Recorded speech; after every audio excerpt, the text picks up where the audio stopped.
Ouais, alors moi j'ai commencé par un David Clark. Très bien, super costaud, passif. Puis j'ai commencé à découvrir ce système-là à vie. J'avais pas forcément les moyens d'acheter un A20 tout neuf. Et puis j'avais des bons commentaires. Et puis j'avais déjà utilisé les casques Bose grand public, j'en avais un à la maison. Donc je savais qu'au niveau ANR ça fonctionnait bien. Donc je me suis dit que c'était une bonne idée. Mais bon, c'était encore un petit peu cher. Je l'ai même acheté d'occasion. D'ailleurs un mec qui vendait d'occasion. Le kit complet, j'ai envie de dire, avec un QC35 et puis la pochette et le système à vie.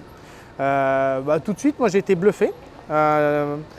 Déjà parce que la qualité est au rendez-vous, l'ANR est présent, le micro fonctionne bien. Et puis après, ce que j'ai vraiment aimé, c'est le côté super léger sur la tête. Alors quand on passe d'un David Clark à ça, voire même j'avais l'impression que c'était trop léger, fragile. Mais en fait non, ça tient super bien dans le temps.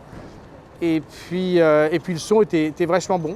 Donc vraiment content. Et puis après, il y avait le côté batterie. Ça tient bien, ça tient super longtemps. Globalement, j'ai trouvé leur solution super. Ce que j'ai bien aimé aussi, c'est que tout est détachable. Tu vois, et puis c'est de l'USB. Donc en fait, tu pètes ton micro, tu veux une perche plus longue, tu peux le changer directement. Ça, c'est vraiment top. J'ai aussi acheté un A20. Donc je peux aussi le comparer avec mon A20. Alors l'A20, il écrase beaucoup plus la tête, il isole beaucoup plus de façon passive. Mais bon, en même temps, pour ça dure longtemps, c'est vachement long. C'est vachement lourd, je veux dire, sur la tête.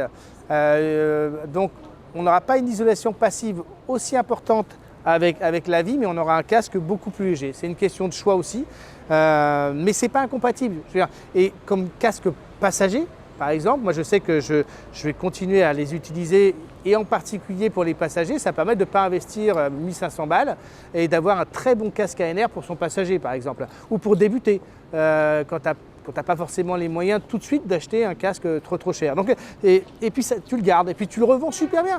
Moi, j'ai vu à chaque fois, il restait en occasion 24 heures sur le bon coin et les trucs, ils étaient partis, quoi. Donc ça se revend aussi super bien. Voilà, donc un bon casque pour commencer, pour le passager et même pour des pilotes commerciaux. D'ailleurs, on le voyait dans le reportage, 80% des utilisateurs, ce sont des pilotes commerciaux. Donc il y a un vrai usage, ils ne regardent même pas le prix, eux.